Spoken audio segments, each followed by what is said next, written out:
शरद पवार यांची पत्रकार परिषद सुरू आहे। त्यांच्यासोबत राष्ट्रवादीचे नेते आणि मंत्री जयंत पाटील हे सुद्धा उपस्थित आहेत।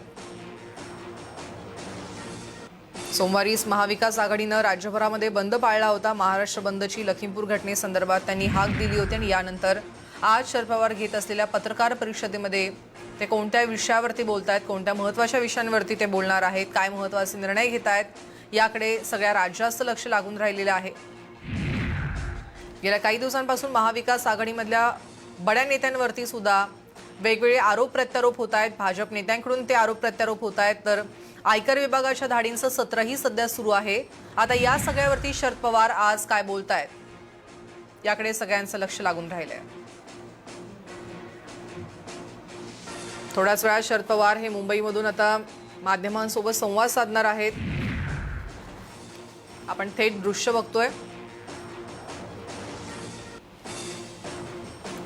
अजित पवारांशी संबंधित काही कारखान्यांवरती सुद्धा गेल्या काही दिवसांपासून आयकर विभागाने धाडी टाकलेल्या आहेत। त्यांच्या जवळच्या नातेवाईकांच्या घरी सुद्धा या धाडी पडल्या होत्या। महाविकास आघाडी सरकारमधील बरेच बडे नेते त्यांचे अनेक घोटाळ्यांसंदर्भात सध्या वेगवेगळी वक्तव्य केली जात आहेत, त्यांचे गुन्हे दाखल केले जात आहेत। वेगवेगळ्या घटना सध्या राज्यामध्ये सुरू आहेत आणि या संदर्भात म्हणजे आयकर विभागाच्या धाडींवरती आज शरद पवार काय बोलणार याकडे सगळ्यांचं लक्ष लागून राहिलेलं आहे। शरद पवार यांनी पत्रकार परिषद घ्यायला आता सुरुवात केलेली आहे आणि थेट दृश्य आपण मुंबईतली बघतोय। आता इथे जे आमचे सगळे सहकारी आहेत त्याचे एक शोधले तर बाकीच्यांना एक माझ्या दृष्टीनं आनंदाची बातमी द्यायची त्यांना आणि तुम्हाला की आमचे जे सहकारी आहेत आणि पक्षाचे जे अध्यक्ष आहेत त्यांचे चिरंजीव त्यांनी काल म्हणजे आमचा सगळ्यांचा दृष्टिकोन तिथे आता व्यापक झाला आहे असं बघा। काल त्यांनी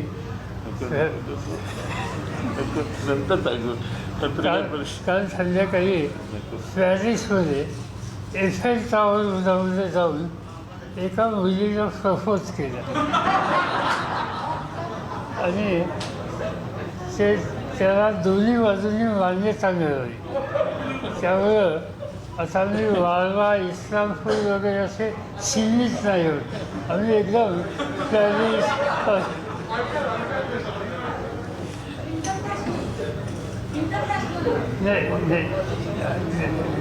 लग्न म्हणजे इंटरनॅशनल ठिकाण असेल पण नाही, ते डोमेस्टिकच आहे। दोन्ही मुलं मुली डोमेस्टिक स्थानिकच आहेत, पण आता आम्हाला काळजी घ्यावी लागेल आमची मुलं कुठं जाऊन काय करतील याचा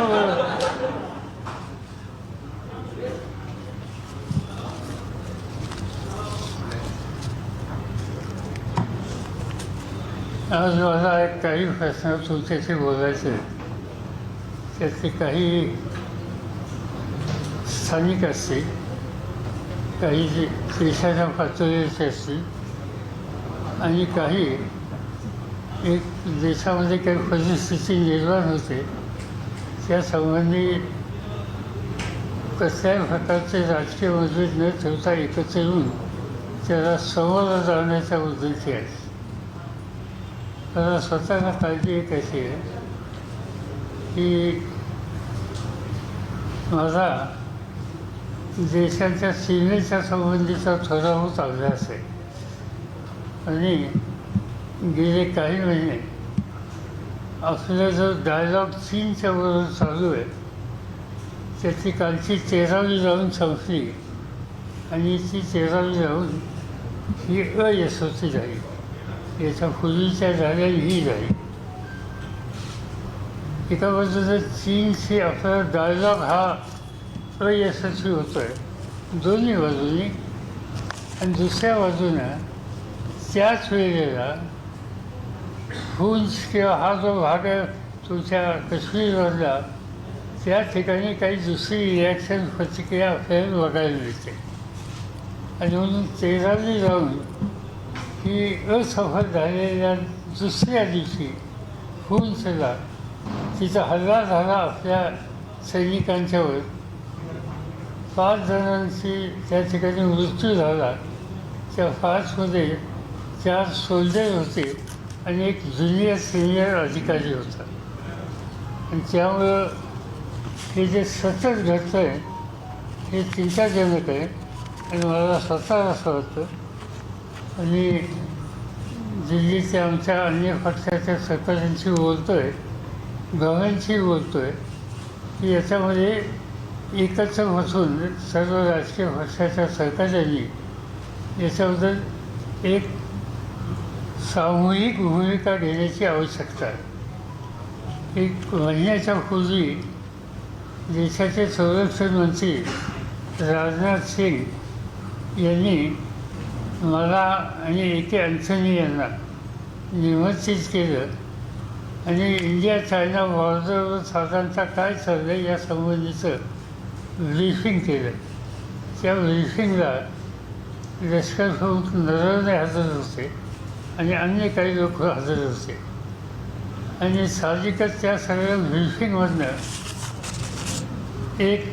आम्ही एका गोष्टीच्या निष्कर्षाने आलो की राजकीय प्रश्नावर अन्य प्रश्नावर आपला संघर्ष होऊ शकतो, पण या प्रश्नावर काही झालं तर आपण हे राष्ट्राचा एक आघात करण्याचा प्रयत्न कुठून जर होत असेल तर या ठिकाणी कसल्याही प्रकारचे मतभेद राजकारण न आणता एका विचाराने संरक्षण खात्याच्या संदर्भात जी काही भूमिका घेतली जाईल त्याच्याशी सुसंगत भूमिका आम्हाला सगळ्यांची राहील आणि ही आमची कमिटमेंट आहे.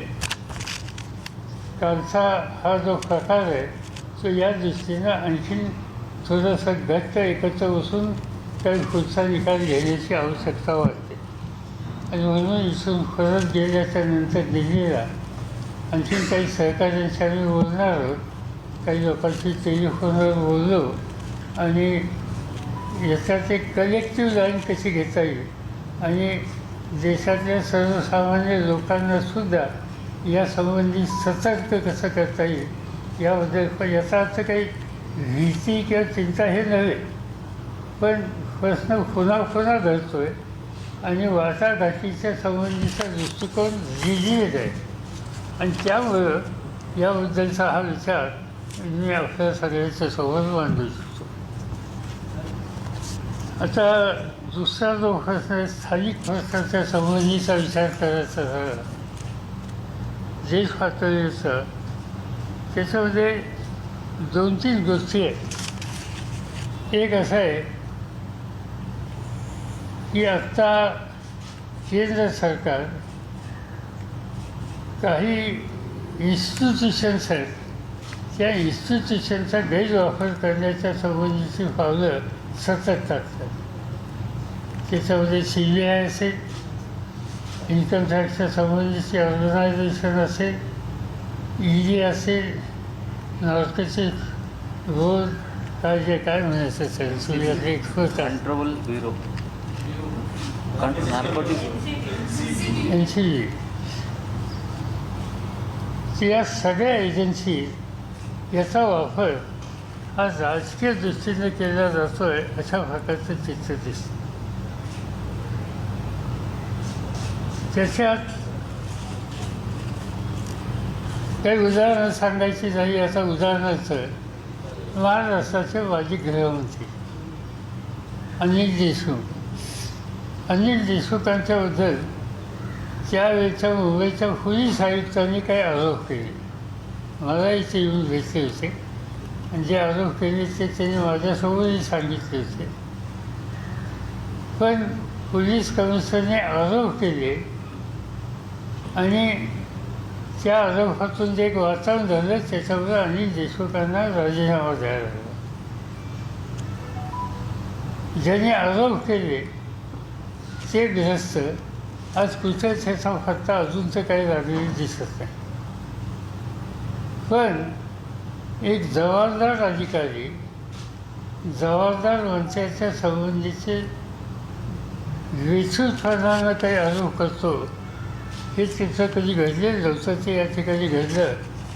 पण अनिल देशमुखांनी तातडीनं याच्यावर माझ्यावरचा हा आरोप आहे हे लक्षामध्ये घेऊन त्यांनी सत्तेपासून बाजूला व्हायची भूमिका घेतली आणि दुसऱ्या गृहस्थांनी ज्यांनी आरोप केले आणि आता त्यांच्याबद्दलच्या आरोपाची मालिका सुरू झालेली आहे. कुठं ठाण्यावरनं, कुठं नाशिकवरनं, मला काही त्याच्या खोलाची माहिती नाही, पण मालिका ही तुम्ही छापताना मी वाचतो. आणि त्यामुळं अनिल देशमुख हे तातडीने बाजूला झाले आणि हे ग्रस्त गायब झाले. हा फरक आहे आणि हा फरक या ठिकाणी आपल्याला बघायला मिळतो. आता या ठिकाणी अनिल देशमुखांच्या संबंधीची नंतर चौकशी ही करण्याचं काम चालू आहे. काल माझ्या माहितीप्रमाणे त्यांच्या घरी काल 5व्यांदा छापा जातं. मला आमचं कौतुक वाटतं या एजन्सीचं. त्याच घरात 5 वेळेला जाऊन काय त्यांना पुन्हा मिळतं माहिती नाही, पण त्यांनी एक तो विक्रम केला हे मान्य केलं पाहिजे. 5 वेळेला एखाद्या व्यक्तीच्या घरामध्ये जाणं हे कितपत योग्य आहे याचा विचार करण्याची वेळ नागरिकांनी सुद्धा आलेली आहे. तर याच्याबद्दलचं शेवटी जन्मत हे व्यक्त होण्याची आवश्यकता आहे. दुसऱ्या बाजूनं काही प्रकार देशामध्ये घडले. आता तुम्ही गेले काही दिवस उत्तर प्रदेशमधल्या शेतकऱ्यांच्यावरच्या हल्ल्याचा वार्ता ठेवता. लखीमपूर आणि लखीमपूरच्या संदर्भात सरळ जी काही माहिती बाहेर आली, सुदैवानं काही व्हिडिओच्या माध्यमातून लोकांना पाहायला मिळाली, त्याच्यातून एक गोष्ट स्पष्ट झालेली आहे की शांतपणानं रस्त्यांनी चाललेल्या शेतकऱ्यांच्या थव्यावर जमावर काही लोक गाडीतून येतात, त्यांच्यावर गाडीतून धक्के देतात त्या लोकांना आणि त्याच्यामध्ये चिरडल्यानं 3 ते 4 लोकांची हत्या ठिकाणी होते. 4 शेतकऱ्यांची, 2-3 इतरांची. एक पत्रकारसुद्धा त्याच्यामध्ये होतं असं वृत्तपत्राच्या बातम्यावरून दिसतं. असा प्रकार कधी घडलेला नव्हता. आता असा प्रकार झाल्याच्या नंतर त्या शेतकऱ्यांच्यापैकी काही लोकांनी स्वच्छ सांगितलं की केंद्रीय गृहराज्यमंत्र्यांचे चिरंजीव त्याच्या गाडीमध्ये होते. अर्थात ते नाकारलं गेलं. त्याच्यावर ॲक्शन घेतली पाहिजे ही मागणी झाली, पण त्या मागणीला व्यक्तींचीच प्रतिसाद UP गव्हर्नमेंट किंवा केंद्र सरकारने दिला नाही. 6-7 दिवसाच्या नंतर सुप्रीम कोर्टाने याच्यावर काही प्रतिक्रिया व्यक्त केली आणि ती व्यक्त केल्याच्या नंतर त्याचे मिश्रा सेंट्रलचे राज्यमंत्री गृह खात्याचे त्यांच्या चिरंजीवांना अटक करण्याच्या संबंधीची भूमिका यंत्रणेने केली. ते नव्हतेच अशी जी भूमिका केंद्रीय गृहराज्य मंत्री सांगत होते, त्यांच्या चिरंजीवांना त्यांच्या पक्षाचं सरकार ज्या ठिकाणी आहे त्या सरकारला शेवटी ॲरेस्ट करायला लागलं, कारण आवश्यक अशा प्रकारचा पुरावा त्यांच्या हातामध्ये आला असं दिसतं. हा जो तिसरा लखीमपूरचा प्रकार आहे, अपेक्षा अशी होती की शेतकऱ्याची हत्या झाली,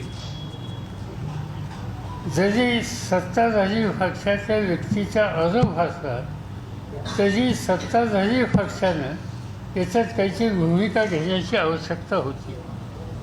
पण पहिल्यापासून सत्ताधारी पक्षाने याच्यात सत्य नाही अशी भूमिका घेतली.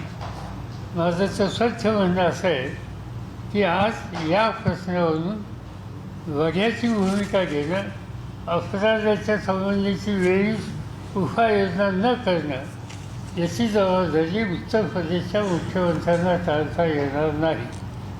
आणि त्याबरोबर गृह खात्याची जबाबदारी राज्यमंत्री म्हणून ज्यांच्याकडे आहे त्यांना अजिबात टाळता येणार नाही आणि म्हणून त्यांनी आपल्या पदापासून मुक्त व्हावं. आज त्याची अतिशय गरज आहे. त्यामुळे लोकांचा व्यवस्थेच्या संबंधीची, लॉ अँड ऑर्डरच्या यंत्रणेच्या संबंधी आणि शासनाच्या संबंधी काही त्या ठिकाणी विश्वास राहण्याच्या बद्दलची शक्यता आहे. याच्यामध्ये आणखीन एक गंमत अशी आहे की लक्ष्मीपूरचा प्रश्न हा उपस्थित केल्याच्या नंतर महाराष्ट्रातल्या माजी मुख्यमंत्र्यांनी त्याच्यामध्ये काही भाष्य केलं होतं. त्याचा अधिकार आहे, त्याच्याबद्दल माझं म्हणणं नाही. पण त्यांनी सांगितलं काय? त्यांनी सांगितलं की मावळामध्ये काय घडलं. एका दृष्टीने त्यांनी सांगितलं ते बरं केलं, कारण मावळामध्ये काय घडलं हे त्यावेळी कुणाच्या लक्षात फारसं आलं नव्हतं. त्यावेळेला मावळामध्ये जे काही झालं, शेतकऱ्यांची त्या ठिकाणी मृत्युमुखी पडले. पण ते शेतकरी मृत्युमुखी पडले त्यांना मृत्यूला जबाबदार कुणी राजकीय पक्षाचे, सत्ताधारी पक्षाचे सहकारी किंवा नेते नव्हते. तो आरोप होता पोलिसांच्यावर की पोलिसांनी त्या ठिकाणी कायदा आणि सुव्यवस्था त्यांच्या दृष्टीनं सांभाळण्यासाठी काही कारवाई केली. आता त्याला बराच काळ येऊन गेला आणि त्यामुळे आजच्या माजी मुख्यमंत्र्यांनी देवेंद्र फडणवीस साहेबांनी लक्ष्मीपूर आणि मावळ याची तुलना केली. आता मावळच्या बद्दलचं चित्र पूर्वीपेक्षा फार स्पष्ट झालं. मावळच्या ज्या शेतकऱ्यांचा ज्याच्यावर पोलिसांचा गोळीबार झाला आणि त्या काळात एक प्रकारची नाराजगी होती सत्ताधारी पक्षाच्या संदर्भात. आज त्याच मावळमध्ये लोकांच्यामध्ये ही गोष्ट लक्षात आली की त्यावेळेला आपल्या ज्यांच्यावर आपण आरोप केले त्यांचा याच्याशी संबंध नव्हता. या उलट या परिस्थितीत हाताबाहेर परिस्थिती जावी यासाठी स्थानिक भारतीय जनता पार्टीच्या लोकांनी प्रोत्साहित केलं आणि त्या प्रोत्साहितामुळं त्या ठिकाणी तो संघर्ष झाला. आणि म्हणून आज या मावळामध्ये लोक मृत्युमुखी पडले म्हणून त्यावेळी संताप होता. आता त्या मावळाचं चित्र बदललं. लोकांच्या लक्षात वस्तुस्थिती आली. मावळाच्या उद्देशी पार्श्वभूमी तुम्हाला सांगतो. हे एकच माझ्या जिल्ह्यात तो तालुका म्हणून सांगतो की या तालुक्यामध्ये पुणे जिल्ह्यात सातत्यानं एकेकाळी जनसंघ आणि नंतरच्या काळामध्ये भाजप. कदाचित तुमच्यातल्या काही जुन्या लोकांना माहीत असेल की एकेकाळी महाराष्ट्राच्या विधानसभा सभेमध्ये एक अत्यंत जागरूक सभासद होते. त्यांचं नाव रामभाऊ म्हाळगी. तर रामभाऊ म्हाळगी हे मावळचे प्रतिनिधी होते आणि त्यानंतर सतत एक 3दा जर सोडले तर स्वातंत्र्याच्या नंतर त्या ठिकाणी नेहमीच जनसंघ किंवा भाजप निवडून आले. पण ज्या वेळेला पाठीमागच्या सरकारच्या काळात म्हणजे काँग्रेस राष्ट्रवादीच्या सरकारच्या काळामध्ये मावळचा गोळीबार ज्याचा उल्लेख माजी मुख्यमंत्र्यांनी केला, त्याच मावळामध्ये त्या गोळीबाराच्या काळामध्ये लोकांना भडकवण्याचं काम कुणी केलं हे मावळच्या जनतेच्या लक्षात आल्याच्या नंतर आत्ता जी निवडणूक झाली त्या निवडणुकीमध्ये राष्ट्रवादी काँग्रेस पक्षाचे उमेदवार 90,000 मतांनी निवडून आले. 90,000 मतांनी. काय त्यांचं नाव? सुनील शेळके. 90,000चा डिफरन्स आहे. म्हणजे मावळामध्ये जर संताप असता तर एवढ्या मतांनी राष्ट्रवादीची जागा आली नसती. आणि म्हणून एका दृष्टीनं माजी मुख्यमंत्र्यांनी मावळाचं उदाहरण काढलं हे बरं झालं. त्यांनी थोडंसं मावळाची मानसिकता आत्ता काय ही जर समजून घेतली तर मला वाटतं की त्यांच्या ज्ञानात भर पडेल. एवढंच मला त्या संबंधीचं सांगायचे, कारण त्याचा उल्लेख त्यांनी त्या ठिकाणी केले. मी आपल्याला सांगत होतो की आज ईडी, इन्कम टॅक्स, CBI या सगळ्याचे गैरवापर सातत्यानं चालू. आता याच्यामध्ये काय दिसतं आहे की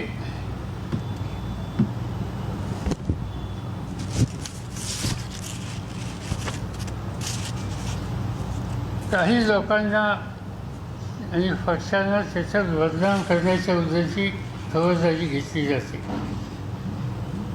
तुमच्या पुढं नवाब मलिक साहेबांनी यापूर्वी काही मला वाटतं की ब्रीफिंग केलं आणि काही परिस्थिती चौथ्या फरक ठेवली. मी त्याच्यामध्ये माहिती घेण्याचा प्रयत्न केला. साधारणतः माझा थोडा बहुत जो गव्हर्नमेंटमधला अनुभव आहे तो राज्यातला असेल किंवा केंद्रातला असेल. तर यंदाच्या वर्षी मला 54 वर्ष होतात सतत विधिमंडळात किंवा संसदेमध्ये जाऊन, आणि राज्यात आणि केंद्रामध्ये काम करायला 26 वर्ष होतात. तर थोडं बहुत प्रशासनाची मला माहिती आहे. मी सांगतो एवढ्यासाठी की आम्ही लोकांनी नेहमीच प्रशासनाशी आमचे संबंध चांगले आहेत. व्यक्तिगत मला मी विरोधी पक्षात होतो किंवा सत्ताधारी पक्षात होतो, मला महाराष्ट्राच्या काय सचिवालयामध्ये काम करणारे जे कोणी सहकारी असतील त्याच्यात कधी मला असं अंतर जाणवलं नाही. कारण आमचा सुसंवाद सगळ्यांचा असतो आणि सत्तेचा उन्माद आम्ही लोकांनी कधी दाखवला नाही. म्हणजे माझ्या पुढचं सांगत नाही, इथं जे आमचे सगळे सहकारी होते त्यांच्यासह सांगू इच्छितो. आता इथं काय घडलं आहे, इथं नवाब मलिकांनी एका व्यक्तीच्या संबंधीची काही मतं मांडली. त्याच्यामध्ये एका अधिकाऱ्याच्या बद्दलचा अनुभव घेतला. मी केंद्र सरकारमध्ये काम केलेले अधिकारी असल्यामुळे थोडी बहुत माहिती घ्यायचा प्रयत्न केला. ते जे अधिकारी आहेत त्यांचं नाव वानखेडे वानखेडे त्यांचं नाव आहे. आणि याच्या आधी एअरपोर्टवर काय ते एक्साईज आणि चेकिंग विकत असतात हां, त्यामध्ये ते काम करणारे होते. तिथल्यासुद्धा काही कथा मला ऐकायला मिळाल्या, पण माझ्याकडे पूर्ण त्याचं चित्र नाही म्हणून मी त्याच्यावर भाष्य करू इच्छित नाही. पण इथं काय झालं, इथं 2 एजन्सीज आहेत. एक केंद्र सरकारची नार्कोटिक्सच्या संबंधीची ॲक्शन घेणारी एक एजन्सी, राज्य सरकारची मुंबई पोलीसची सुद्धा या क्षेत्रात लक्ष देणारी दुसरी एजन्सी. आम्ही माहिती घ्यायचा प्रयत्न केला की गेल्या काही दिवसात किंवा वर्षात केंद्राच्या एजन्सीने तिची रिकव्हरी केली. तर त्याचं उदाहरण माहिती जी काही मिळते ती अतिशय थोडी, म्हणजे नंबर कदाचित असेल पण क्वांटिटी ही शिल्लक आहे अशा प्रकारचं चित्र दिसतं. कुणाच्या खिशात पुरी सापडली, कुणाच्याकडे काय आणखीन सापडलं, पण ते इतकेच होतं, एवढं ग्राम होतं. याच्या उलट मुंबई पोलीसचा हा नार्कोटिक्सचा विभाग आहे, त्यांनी जे कॉन्फिस्केशन केलं, जे काही पकडलं त्याचा एकंदर प्रमाण हे केंद्राच्या एजन्सीच्या पेक्षा कितीतरी अधिक होतं. आणि त्यामुळं त्याच्यातून एक गोष्ट शंकेला जागा अशी येते की राज्याची एजन्सी ही दिलेलं काम प्रामाणिकपणानं सखोलपणानं करते, आणि ही जी सेंट्रलची एजन्सी मुंबईची जी आहे ती आम्ही काहीतरी करतो या संबंधीचा रेकॉर्ड सरकारला देण्याच्यासाठी जे काही करावं लागेल तेवढं सीमित काम करतात का काय, अशी शंका त्या एकंदर क्वांटमवरनं ह्या निश्चितपणानं त्या ठिकाणी येते. आता त्याच्यामध्ये लोक पकडले. माझ्या वाचनात आलं कुणी गोसावी म्हणून कोणतरी त्याचे साक्षीदार होतं का, KP गोसावी साक्षीदार पंच. तर आता साधारणतः कुठेही गुन्हा घडला किंवा काही प्रकार घडला तर पोलीस यंत्रणा असेल, सेंट्रलची एजन्सी असेल तर त्यावेळेला पंचनामा प्रथम करतात. पंचनामा करून त्या पंचनामात नक्कीचे होते काय, क्वांटम किती आहे वगैरे वगैरे हे त्यांनी खोटं विचार लिहिलं असं कुणी आरोप करू नये म्हणून पंचांना बोलवतात. पंचांच्या समोर ते सगळी लिखापत होते, पंचांच्या सह्या घेतल्या जातात. ही साधारणतः पद्धत आहे.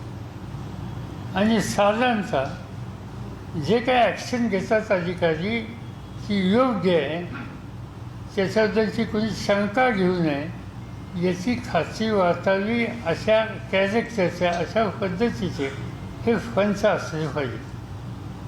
आता असं दिसतंय ते कोण गोसावी कोण जे होते ते गेले काही दिवस फरार आहेत का काय मला माहिती नाही, पण सापडत नाहीत. काय ते बाहेरच आहे, Absconding आहे. ॲब्स्कॉन्डिंग आहे. आता फंच म्हणून ज्याची निवड केलेली असेल की जो नंतर येऊसुद्धा इच्छित नाही, समोर जायला तयार नाही, पोलिसांच्या सोबत जायला तयार नाही, नार्कोटिक ब्युरोमध्ये भेटत नाही, याचा अर्थ त्यांची इंटिग्रिटी आणि त्यांचं एकंदर काय जे कॅरेक्टर हे त्याच्यातनं संशयास्पद दिसतं. पण त्याच्यापेक्षा मला चिंता ही आहे की ज्या नार्कोटिक्स एजन्सीच्या डायरेक्टर किंवा सिनियर अधिकाऱ्यांनी फंच म्हणून अशा व्यक्तीची निवड केली, याचा अर्थ या अधिकाऱ्यांचं असोसिएशन कुठल्या प्रकारच्या लोकांची आहे हे त्याच्यामधून स्पष्ट होतं. आणि म्हणून हे कोण आहेत, कुठं आहेत, या संबंधीचं चित्र अद्यापही या ठिकाणी दिसत नाही. पण गंमत त्याच्यातली दुसरी एक अशी आहे की या ठिकाणी आरोप केले गेले. आता ते आरोप केल्याच्या एजन्सीने काही खुलासा केला मी समजू शकतो, पण अशा प्रकारच्या संबंधी आरोप केल्याच्या नंतर त्याला खुलासा करायला सगळ्यात पहिल्यांदा भाजपचे नेते आहेत. मला काही कळलं नाही ही जबाबदारी हे कॉन्ट्रॅक्ट त्यांनी कधी फसवून घेतलं. त्याच्यात नुसतेच येतात असं नाही. माझ्या वाचनाचं एका ठिकाणी छापे वगैरे मारले ना, त्यासंबंधी एक विधान एका केंद्रीय राज्यमंत्र्याचं होतं महाराष्ट्राचे. म्हणजे हे आमचंच काम आहे वगैरे म्हणून मला माहीत नव्हतं. सरकारमध्ये काम केलं आहे, पण हे आमचं काम असतं छापे मारणं वगैरे या सगळ्याच्या बद्दलचं समर्थन करणं. हे आमच्या ज्ञानात त्यांनी भर टाकली. मी त्यांचा आभार आहे. जिल्ह्याला कधी भेटले तर जाहीरपणानं आभार मानेन त्यांचे. पण मुद्दा हा आहे की हे सत्तेचा गैरवापर कुणाकडनं होत असेल, विशेषतः शासकीय यंत्रणेकडून, तर त्या गैरवापर करणाऱ्या लोकांचं समर्थन हा भारतीय जनता पार्टीचे लोक करत आहेत. ही गोष्ट या ठिकाणी बघायला आपल्याला मिळते. मग ते ईडी असो, आय टी असो, CBI असो किंवा नार्कोटिक बोर्ड असो, या सगळ्यांच्या संबंधीचं हे चित्र आपल्या सगळ्यांना आज बघायला मिळतं. हे गंभीर बाब आहे. आता याच्याशिवाय इतर काही इश्यूज आहेत. या सगळ्या गोष्टीमध्ये एक मी जे सांगितलं तुम्हाला की सत्ताधारी पक्षाचे लोक समर्थनाला पुढे येतात. आता याच्यामध्ये पुढे येणाऱ्यामध्ये आणखीन एका व्यक्तीचं चित्र मी पाहिलं, ते म्हणजे माजी मुख्यमंत्री देवेंद्र फडणवीस. फडणवीस साहेबांनी सुद्धा याचं सगळं काय जे असेल त्याचं समर्थन केलं. आणि हे करत असताना त्यांनी सांगितलं की या सगळ्या गोष्टीचा मला अभिमान आहे. ठीक आहे, यंत्रणेच्या संबंधी अभिमान असणं त्याच्यामध्ये काही हे नाही. पण त्यांनी बोलताना काही गोष्टी सांगितल्या. त्यांचं कालचं भाषण मी बघितलं, अर्थात याच्या आधी मी पाहिलं होतं एकदा असंच भाषण. कालच्या भाषणामध्ये त्यांनी सांगितलं की मी सत्तेमध्ये नाही असं मला काही वाटत नाही. चांगली गोष्ट. त्यांच्यामध्ये मी मुख्यमंत्रीच आहे असं स्वच्छ त्यांनी सांगितलं. त्याचं मी अभिनंदन करतो. म्हणजे 5 वर्ष मुख्यमंत्री एकदा राहिल्याच्या नंतर आपण त्या सत्तेत अजूनही आहोत याचं विस्मरण त्यांना होत नाही. ही फार चांगली गोष्ट आहे, जवळची गोष्ट आहे. आणि ही कमतरता आमच्यामध्ये आहे. मी 4 वेळेस मुख्यमंत्री होतो, पण माझ्या लक्षात नाही ही कमतरता आमच्यामध्ये. तर ही कमतरता मी कबूल करतो, त्याच्याबद्दल बोलणं आहे. आणि परत मी असं कधी म्हणलं नव्हतं, पण निवडणुकीच्या काळात तुम्ही लोकांनी काही भाषण दाखवलं, मी येणार वगैरे पुन्हा येईल. हां. तर त्यामुळं तेव्हापासून हे न येण्याचं आणि या लोकांनी सरकारबरोबरच्या वेदना किती सखोल आहेत हे याच्यामध्ये दिसतं आहे. पण मला असं वाटतं की या प्रकारची सत्ता येते जाते त्याचा काही फारसा विचार कधी करायचा नसतो. असताना समंजसपणाने सत्तेचा वापर लोकांच्या भल्यासाठी राज्याच्या भल्यासाठी करायचा असतो. आणि सत्ता नसती मी तर माझा अनुभव तुम्हाला सांगतो. मी मुख्यमंत्री ज्या ज्यावेळी माझं गेलं त्याच्यानंतरचा काही वेळी मी विरोधी पक्ष नेताही होतो. आणि माझा व्यक्तिगत अनुभव हा आहे पर्सनल की अपोजिशनमध्ये काम करणं त्यानंतर हे अधिक सुखावं असतं. 2-3 गोष्टी असतात. आपण काही निर्णय घेतो मंत्री असताना आपल्याला रिपोर्ट येतात चांगलं झालं, लोकांची रिॲक्शन चांगली आहे, कार्यकर्ते सांगतात या निर्णयाला लोकांचा पाठिंबा आहे. अधिकारी खालून रिपोर्ट मागितला तर तहसीलदार कलेक्टर डेप्टी कलेक्टरकडं कलेक्टर विभागीय आयुक्ताकडे विभागीय आयुक्त मंत्रालयाकडं आणि शेवटी मंत्र्याकडनं मुख्यमंत्र्याकडे येतं. आणि हे सगळे सांगतात अतिशय उत्तम परिस्थिती आहे. पण ज्यावेळी तुम्ही पदावरनं जाता नसता आणि खाली फिरून लोकांच्यात आपल्या निर्णयाच्या संबंधीचं वास्तव चित्र काय हे बघता त्यावेळी खूपदा तुम्हाला मिळालेला अहवाल आणि वस्तुस्थिती याच्यात अंतर असतं.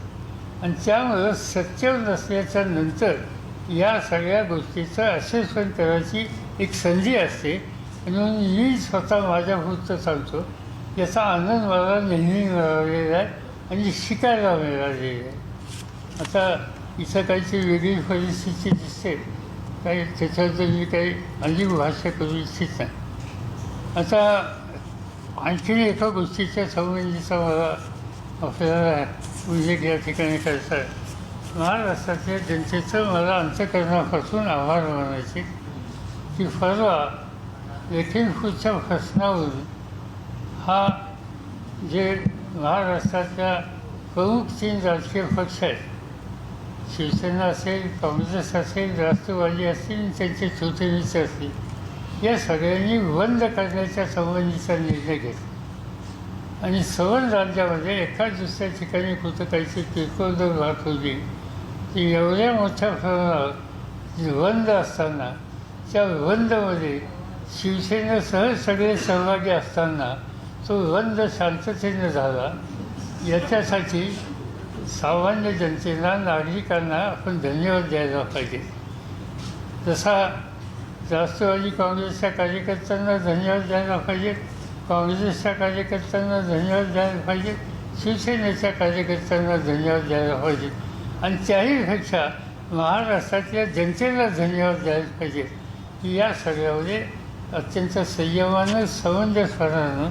आणि दुसरी गोष्ट अशी की लखीमपूरला हा प्रकार घडला उत्तर प्रदेशमध्ये शेतकऱ्याची हत्या झाली याच्या संबंधीचा कॉग्निझन्स याची नोंद महाराष्ट्रातला सामान्य माणूस हा सुद्धा घेतो.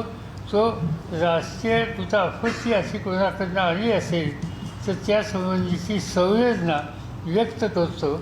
अशा प्रकारची भावना आज अनेक ठिकाणी होते. मला उत्तर प्रदेशमधनं काही लोकांचे आज फोन आले की आमच्या राज्याच्या प्रश्नात तीव्रता आहे पण महाराष्ट्रामध्ये, मुंबईमध्ये, ठाण्यामध्ये, पुण्यामध्ये, नागपूरमध्ये या प्रश्नावर लोकांनी जी सहानुभूती आम्हा लोकांच्याबद्दलची दाखवली त्याबद्दल आम्ही खरं कृतज्ञ आहोत. अशा प्रकारचे उद्गार त्या राज्यातल्या काही आमच्या सहकारी मित्रांनी फोन करून सांगितले. आणि म्हणून महाराष्ट्रातल्या जनतेचं या ठिकाणी खास आभार मानले पाहिजेत आणि या सर्व पक्षीय कार्यकर्त्यांच्याबद्दल त्यांचे आभार मानले पाहिजेत. आता आणखी एक प्रश्न जरा वेगळा आहे, त्याचा या सगळ्या राजकीयाशी संबंध नाही, पण काही लोकांनी आता एक नवीन कॉन्ट्रोवर्सी करायची सुरुवात केलेली दिसते.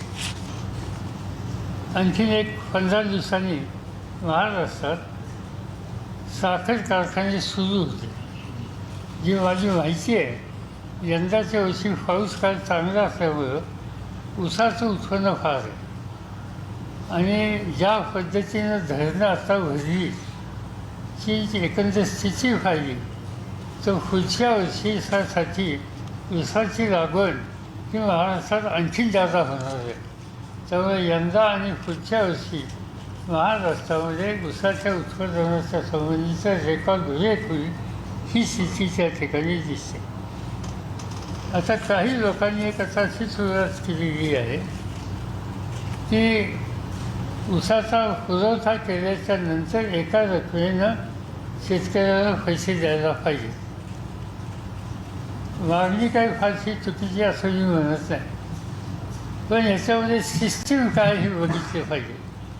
आज आता शेजारचं राज्य गुजरात राज्यामध्ये सुद्धा सहकारी संस्था चांगल्या आहेत, तिथली सहकारी साखर कारखानदारी चांगली आहे.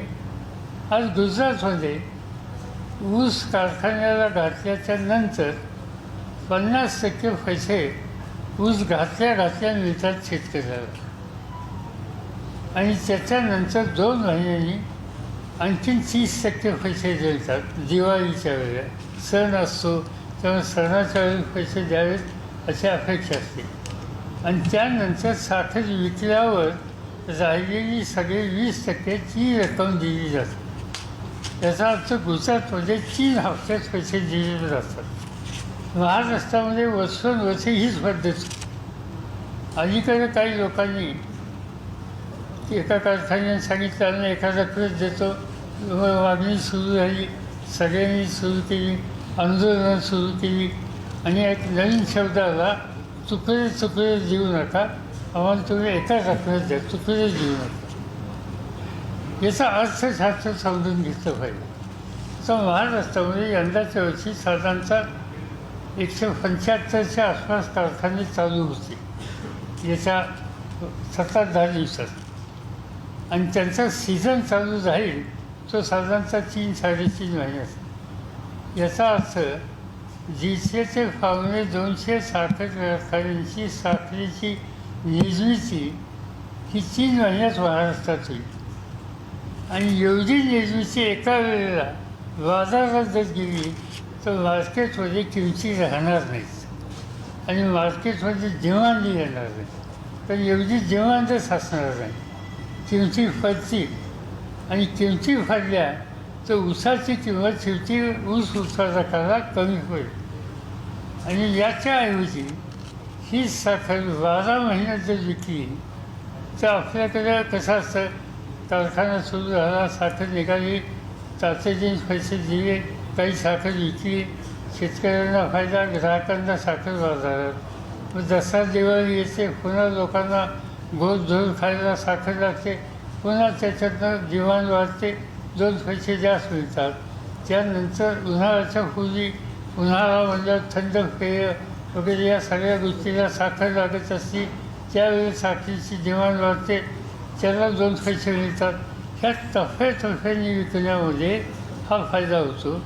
आणि एकदम विकायची झाली तर स्टोरेजचं संकट, खरेदीदाराचं संकट, आणि कमी किमतीचं संकट, या तिन्ही बाजूंनी नुकसान, आणि शेवटी ह्याचं नुकसान ऊस उत्पादकाचं होतं, दुसरं कोणाचं नाही. ते वॅक्सिनेशन आणि रेमडेसिवीर त्या संबंधी व्यवस्थित चर्चा झाली आहे, आणि 3rd वेव्ह संबंधात लोकांमध्ये घबराट पैदा करण्याची आवश्यकता नाही असं माझं मत आहे. तुम्ही म्हणालात की पालिका आयुक्तांनी अजित पवारांना हाताशी धरून घोटाळा केलेला आहे, त्या संदर्भात काय चर्चा झाली? कारण तो घोटाळा नेमका कशा संदर्भात आहे? त्या संबंधित चर्चा झाली आहे. त्यांचा महापौर सोबत ते या संबंधित त्यांनी सांगितलं की काही त्रुटी झाल्या असेल आम्ही सुधारून घेऊ. म्हणजे तुम्ही त्यांना जाब विचारला पालिका आयुक्तांना? जाब विचारणारा मी कोणालाच नाही. मी 12.5 कोटी जनतेचा सामान्य माणूस आहे. आम्ही माहिती घेतली आणि त्यांनी सांगितलं की महापौरांची चर्चा केली आहे आम्ही, त्यात काही त्रुटी असेल तर दूर करू. आता काय आहे, आता ते महापौर ठरवणार ना दादा. हो, म्हणून आता त्याला त्रुटी की घोटाळा एखाद्या माणसाने सांगितलं मी ते करेक्ट करतो तर मग ते. आणि आता असं आहे की 3 वाजता एटम बॉम्ब येणार आहेत तर मग जाऊ दे ना.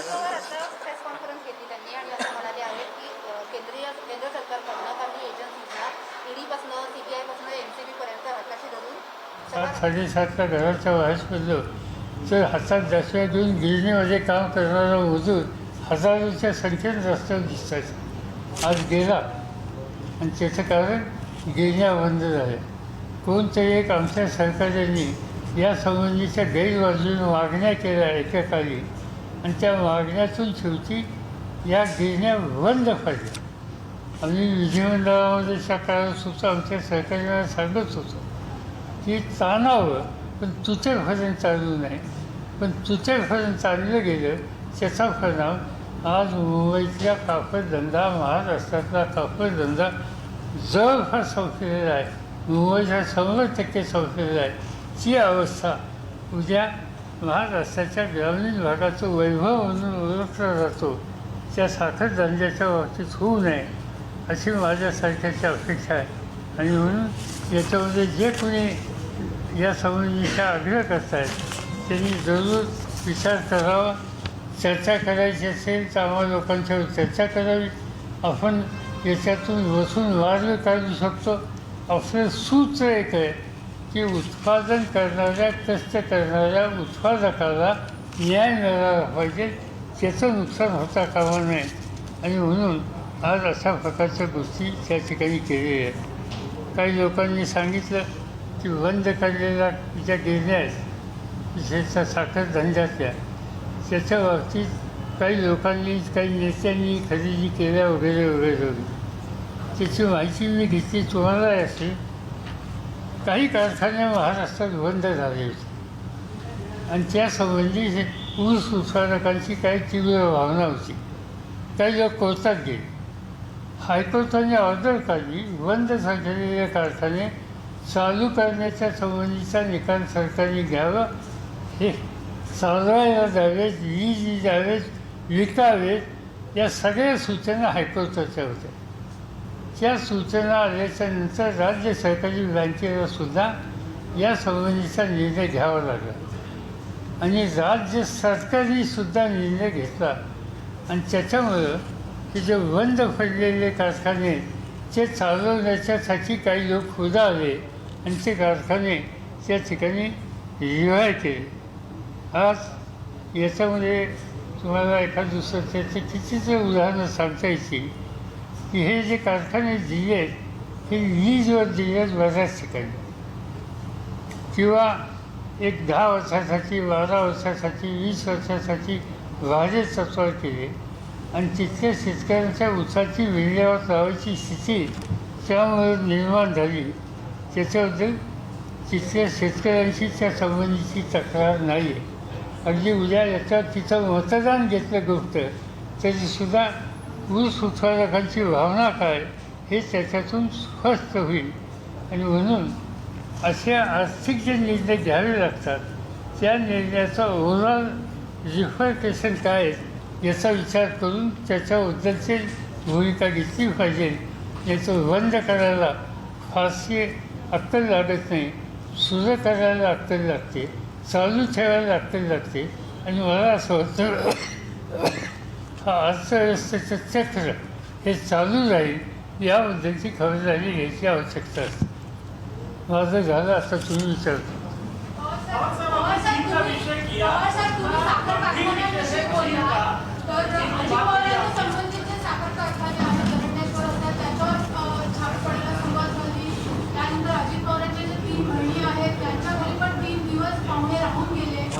ही कारवाई आता तुमच्या कुटुंबापर्यंत आली. विशेषतः महाविकास आघाडी सरकार पडत नाही म्हणून आता हे जास्त सुरू होतं. तुम्ही पाहुण्या शब्द वापरला बरं केलं. त्या शब्द मी कॉइन केला होता. आता असं आहे की अजित पवारांचं स्टेटमेंट मी वाचलं. त्यांचं स्टेटमेंट असं होतं की मी राज्याचा अर्थमंत्री आहे. रिसोर्सेस सरकारचे हे महत्त्वाचे असतात आणि त्याची रिकव्हरी करण्याच्यासाठी किंवा तिथं ते कर दिले नाहीत अशी स्थिती असेल तर त्याच्यासाठी काही भूमिका घेतली तर मी त्याला विरोध करणार नाही. ही माझीसुद्धा अर्थमंत्री म्हणून जबाबदारी. पण याची वस्तुस्थिती काय याच्यासाठी मी बोलेन. पण कधी बोलेन, या यंत्रणेची जी काही चौकशी चालली ती संपल्याच्या नंतर बोलेन. ती चौकशी अजून चालू आहे. साधारणतः मी जी माहिती घेतली केंद्रातल्या काही खात्यातल्या अधिकाऱ्यांच्याकडनं आणि उद्योग क्षेत्रातल्या लोकांच्याकडून की असे पाहुणे हा शब्द तुम्ही वापरला ते पाहुणे येतात, अनेक ठिकाणी येतात. 1 दिवस असतात, 2 दिवस असतात, 3 दिवस असतात. आजचा 6वा दिवस आहे. पाहुणचार घ्यावा आपण. पाहुणचार म्हणजे आधीच होईल इतका पाहुणचार असू नये. तर अनुभव असा आहे, मी चौकशी केली असताना माझ्या घराच्या मुलींची आठवण केली. या तिन्ही मुलींचा कारखाना नाही आहे. त्याच्यात एक फॅब्रिकेशनमध्ये आहे, एक होमिओपॅथ डॉक्टर आहे आणि तिची हाऊसवाईफ. त्यामुळे त्यांचा या सगळ्याशी संबंध नाही. तिचं गेले ती काही चौकशी करायची ती केली. 1-1.5 दिवसात त्यांची चौकशी संपली. ते विचारण्याचं काम संपलं. त्यांची जायची घाई होती, पण त्यांना सारखे फोन येत होते, थांबा अजून असं सोडू नका. नंतर त्यांना आमच्या मुलींनी विचारलं, आता 2 दिवस झाले, 3 दिवस झाले, तुमचे घरचे वाट बघत असतील वगैरे. त्यांनी सांगितलं असं काय आम्हाला जायचं आहे, पण आम्हाला इन्स्ट्रक्शन्स आहेत की आम्ही सांगितल्याशिवाय घर सोडायचं नाही. त्यामुळे 5 दिवस झाल्याच्या नंतर काही सोडले आणि आजच्या 6व्या दिवशीसुद्धा 1-2-3 ठिकाणी पाहुणे आहेत. आत्तापर्यंत अशा एजन्सीनी अनेक ठिकाणी जाऊन चौकशी करणं, छापा टाकणं या गोष्टी केल्या. पण त्या 6 दिवस 5 दिवस एखाद्याच्या घरात जाऊन कधी केलेले ऐकवत नव्हते.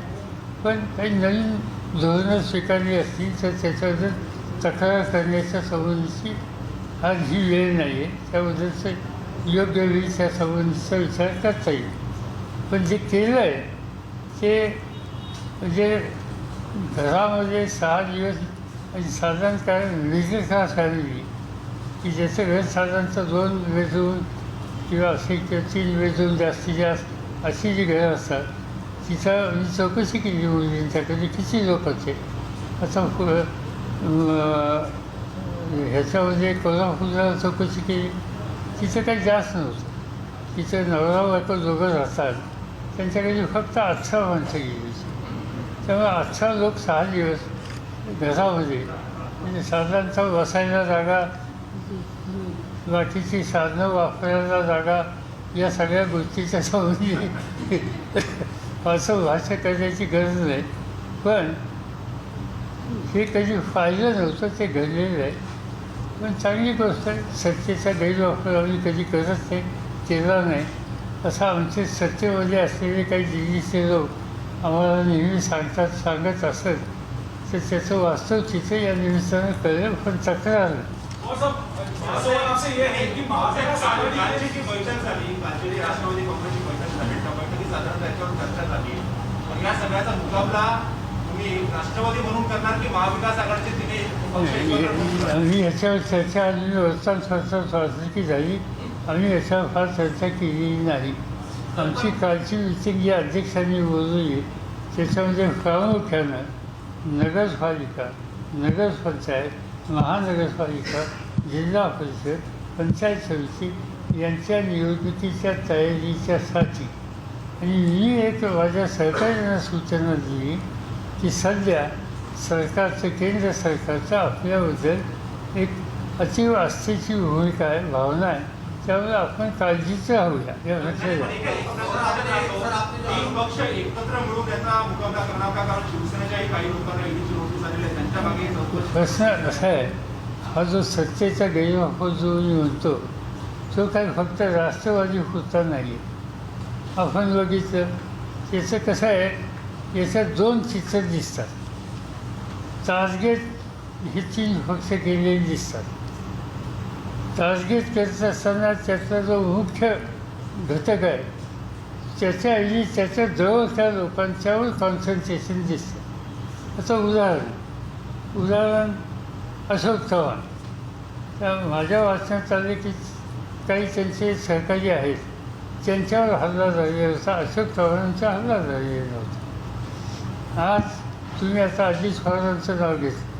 अजित पवारांचं प्रत्यक्षात त्यांच्याकडे जाऊन काही केलं असं, पण त्यांच्या जवळ असतील, कुटुंबातले असतील, स्वतंत्र असतील, पण जवळचे असतील, अशांच्यावर त्या ठिकाणी जात. आता आणखीन कोण देसाई.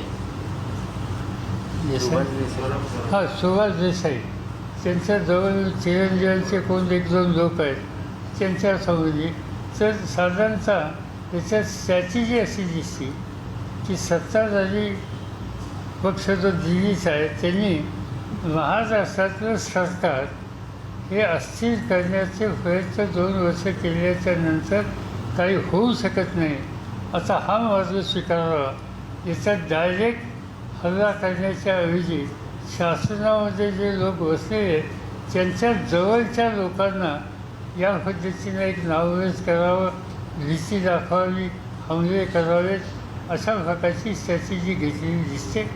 आमच्या सगळ्या सहकाऱ्यांच्यामध्ये एक भावना आहे तिन्ही पक्षाच्या त्या अशा गोष्टी फार फायद्यात आयुष्यात, त्यामुळे त्याची काही चिंता कोणाला नाही. और सर इसी को छोड़ के मेरा सवाल है कि जिस प्रकार से अपोजिशन के नेता आपके मंत्रियों में खासकर एनसीपी एनडीए के मंत्रियों के ऊपर आरोप लगाते हैं, फिर सेंट्रल एजेंसीज उनके पीछे लगती है, तो आप लोग जो है क्या ये मानते हैं कि पिछली सरकार जो थी उसमें कोई घोटाला नहीं हुआ, क्योंकि आपके चुनिंदा लोग इसके खिलाफ आवाज उठाते, बाकी महाविकास आघाड़ी के बहुतांश मंत्री जो है वो चुप बैठे? असं आहे की आम्ही ज्या नेतृत्वाच्या विचारात वाढलं ते आमचं नेतृत्व म्हणजे यशवंतराव चव्हाण त्यांनी आम्हाला संस्कार दिले आहेत की राजकारणामध्ये सत्तेचा गैरवापर किंवा विंदकीनेस हा कधी दाखवायचा नाही.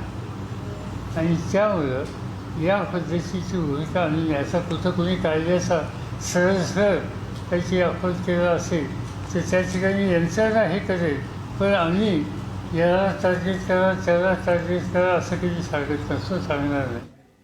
तर शरद पवार यांनी केंद्राला वेगवेगळे सल्ले दिलेले आहेत आणि त्याचप्रमाणे महत्त्वाच्या गोष्टींवर राज्याचे राजकीय वातावरण सध्या तापलेलं आहे त्यावरही त्यांनी भाष्य केलेलं आहे.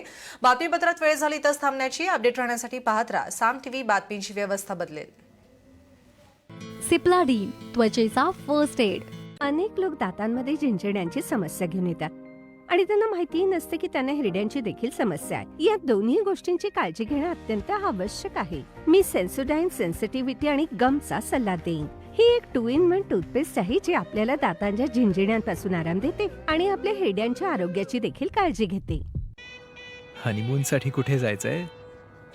कुठे जायचंय मॅम? लग्नाच्या सीझनच्या आधी येतो seasonshadi.com चा. आजच डाउनलोड करा. बाबांचे जर्म्स, ताईचे जर्म्स, सोनूचे, सर्वांचे जर्म्स.